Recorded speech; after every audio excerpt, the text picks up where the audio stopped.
Welcome back to another video. If you're new here, hello, my name is Dani. Welcome to my handbag channel where I love talking about handbags. I love talking about luxury handbags, contemporary brand handbags, and any beautiful handbags in this world that I might be obsessed about.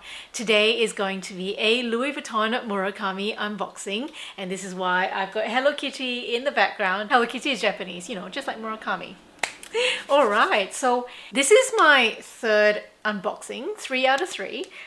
This is hopefully going to be the last purchase that I make in 2024. I'm hoping that I edit and publish this video in time for December, barring no serious commitment issues or distracting factors or internet issues that stop me from publishing this video. So, as I said, something from the Murakami collection. This is not the new Louis Vuitton Murakami collection. It is from the first season. Do you call it season?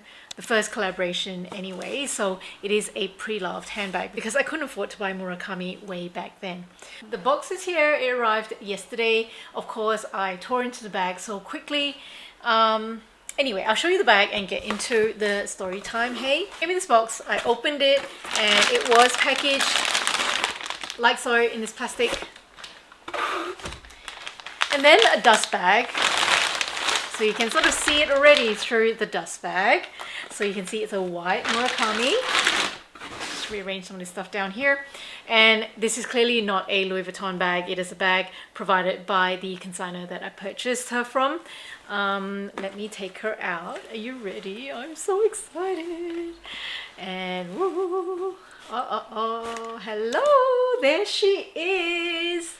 And there you go, guys. Here is my new to me Louis Vuitton X Murakami in the color Noir, and this is called the Greta bag. Isn't she stunning? I love her. I love her. Okay, let me take you through the bag.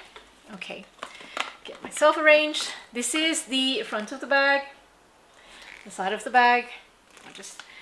I'll just take this off. This is my own bag charm that I very excitedly put on already yesterday once I took her out. This is not an Hermes bag charm. This is an Etsy bag charm, but I do love using her on my bags. Alright, so I'll take her off and there we go. So the front of the bag.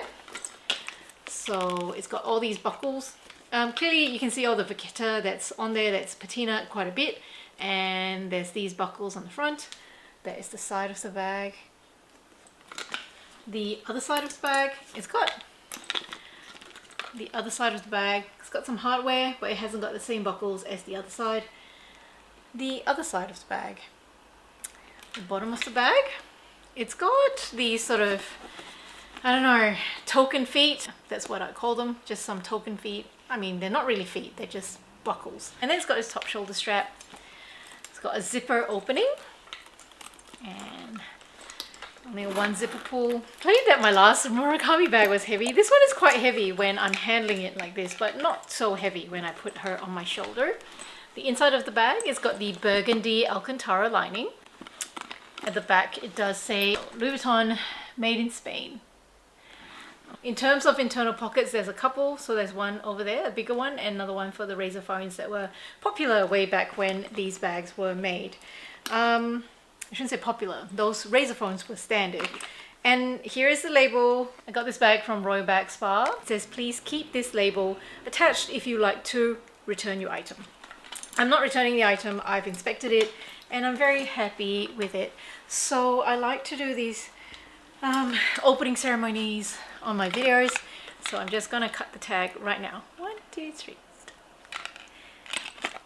And that's gone. Where do I start? Let me show you the wear and tear of this bag. So this bag is from 2009.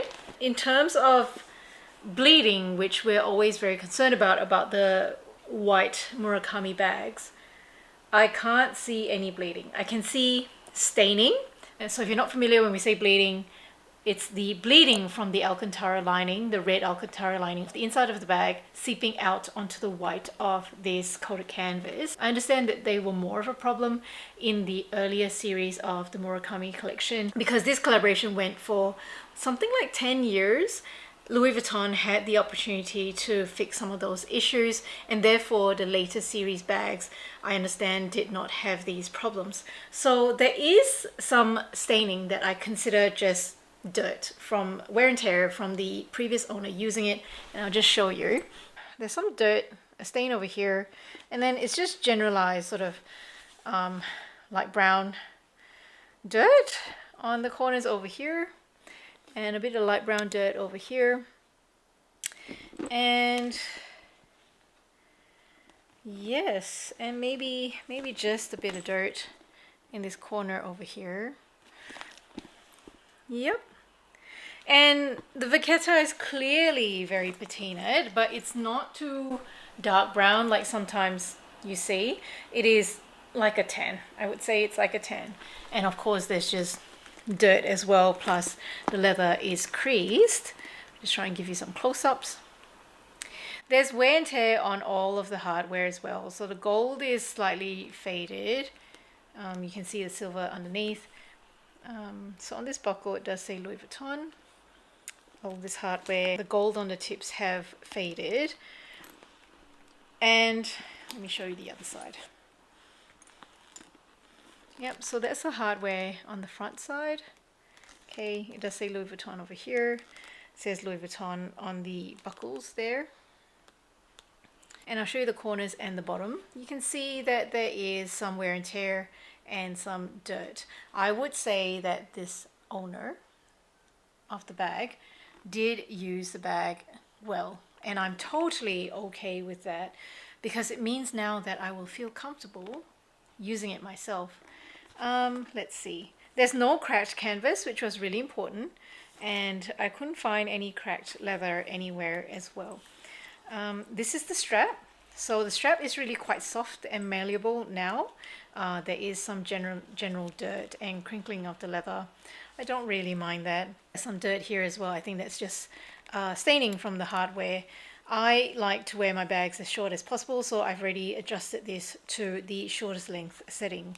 There are 3 adjustments on the strap. So one here, and one underneath there.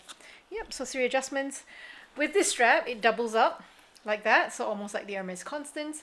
And if you undo this buckle over here, you can take the strap off altogether. So that's really handy if, say, I wanted to switch out to a different strap that might be more comfortable, more suitable, or newer, or whatever it is.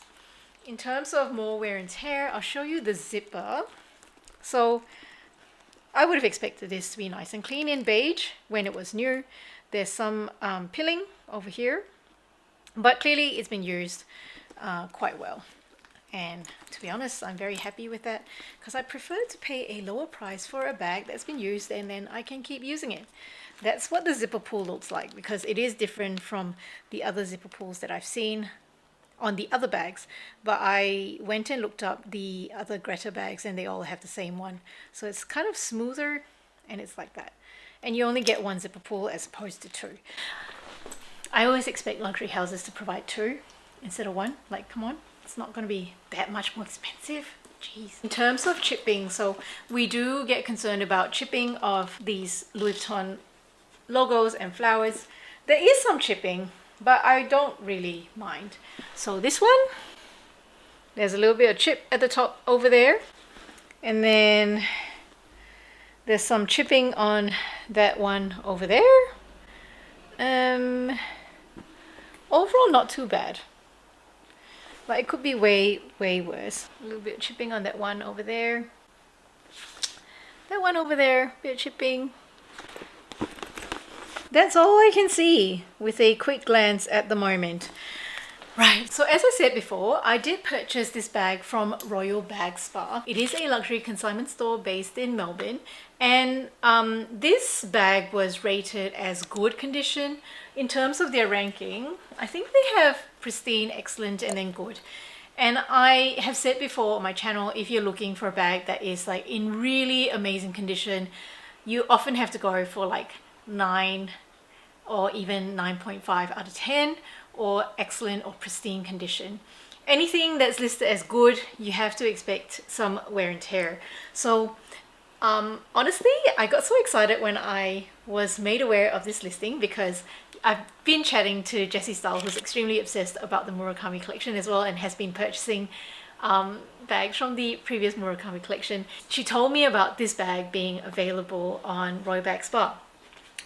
So I looked at the pictures and then just got really carried away. I felt like the condition in the pictures were okay. So when this bag arrived and I inspected it closely, I was quite surprised at the condition. I thought there was a bit more wear and tear than I expected. But when I went back and read the description, I felt like, you know, it made sense. In terms of the price I paid 1,200 Australian dollars for it, and shipping was subsequently free. So I feel like the price was okay for this bag, because even back then the Murakami bags were very expensive. So it's not like this bag has been sold to me above retail. I don't believe so anyway. It's not like I have the receipt of the bag when it was purchased, but that's just based on me watching other YouTube videos and just my awareness of the prices of these bags back then. Like, I'm so pleased with this purchase. The other thing is I saw this bag as well, so the Greta bag in the white color on Something Latte's business. She resells luxury handbags. Something Latte is another content creator on YouTube. I'm friends with her. She is based in US, so Southern California. Her website or her business is called My Bag Crush, and she had one of these bags on her website, and I felt like it was a really good price. It was priced for $8.99 US, and I was trying to investigate how much it was going to be to purchase from her. It was really expensive. I think it came up to approximately $400 US just for postage, and then on top of that I would have to pay taxes and duties. And after lots of calculations, it turned out that I was probably going to have to pay over 2,000 Australian dollars to purchase that bag from Jenny, Something Latte. I am so glad that Jessie pointed out to me that there's this one at Royal Bag Spa for just 1,200, so I couldn't be happier.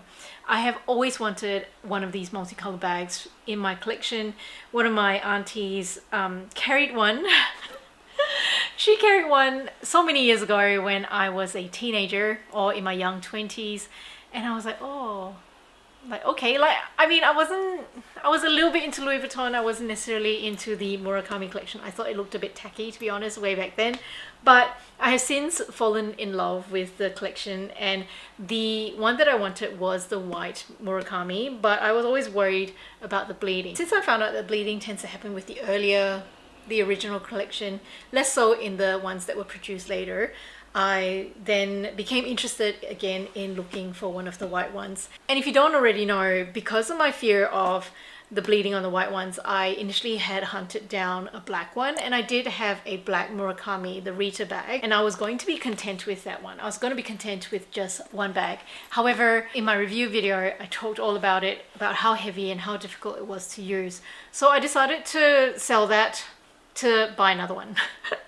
So I'm so pleased to have this one in my collection. In terms of weight, because as I was talking to Jenny from Something Latte, I did ask her about the weight of the bag, and obviously that's something you'd have to look at when you're posting something in the mail. And because she was about to post it to me, she told me that it was about 2 pounds, which was approximately a kilo, which was 400 grams lighter than my Rita bag.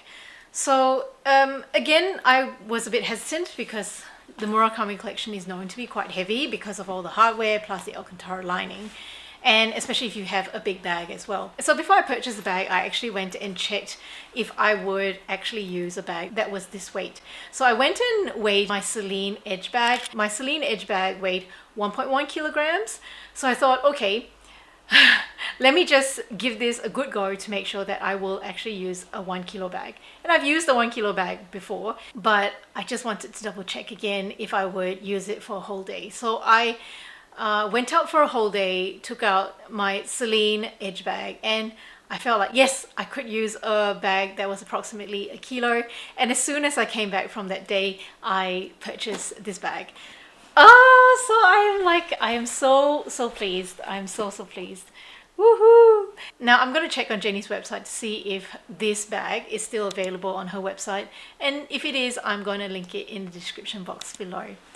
Let me know, what do you think about my new bag?